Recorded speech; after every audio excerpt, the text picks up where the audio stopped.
And I wonder if those same big businesses would cheer your chapter that talks about ending corporate welfare. Talk about that. Why you see that as as a villain? I think I would get the Yankee chair. Yeah, I think you would. Absolutely. The South Bronx chair. Well, there's both an economic and a moral component to this. Well, tell people what you mean when you say corporate welfare, just so they understand. Well, there's a big fight about what that is. Everybody thinks, but let me give you two examples. Some have done studies say there's $1.8 trillion over 10 years that can be saved by eliminating subsidies to corporations.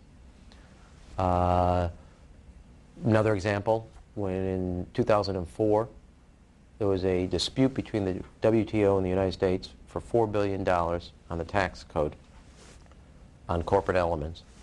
And we needed legislation to pass to fix that disparity, otherwise it'd be a big problem for the United States, corporations.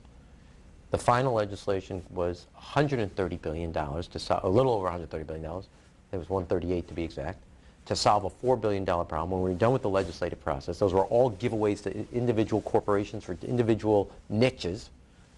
We still had a $4 billion problem with the WTO in Europe, and we never solved the problem.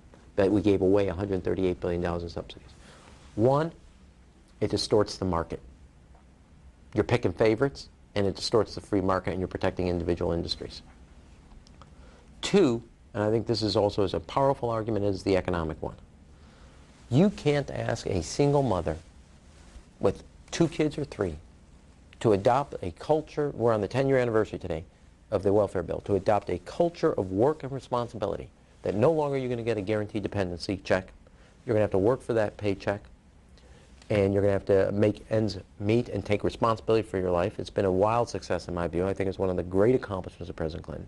But if you ask that single mother to take responsibility for her lives and her kids, then for sure you have got to ask the top end of our society to also adopt the culture of work and responsibility.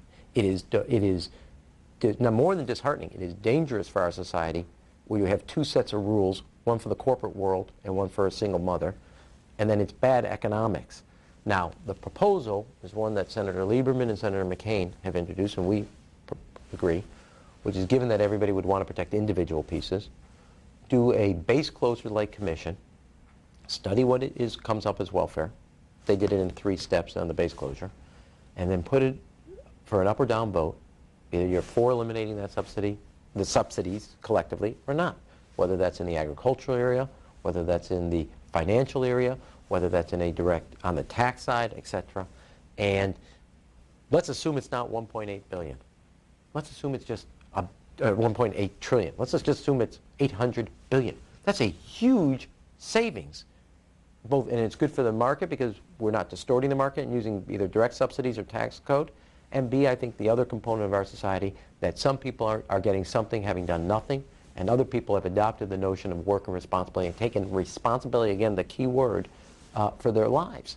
And I think that would pay huge benefit. And I think that as we are on the 10-year anniversary of the welfare reform legislation, this summer, 10 years ago, President Clinton signed it with the minimum wage. Minimum wage was on Tuesday, welfare was on Wednesday when he signed it. What do we say on that anniversary we got to do for the next big reform? And our belief is end corporate welfare as we know it. It has been, in my view, the last 4 years it's gotten way out of control. There's billions upon hundreds of billions of dollars on the books. And we need to be as frugal with the taxpayers' money as on the corporate welfare side as we were when we said the welfare system for single mothers was building a culture of dependency. Corporate welfare today at the government level is building a culture of dependency, and we've got to stop it.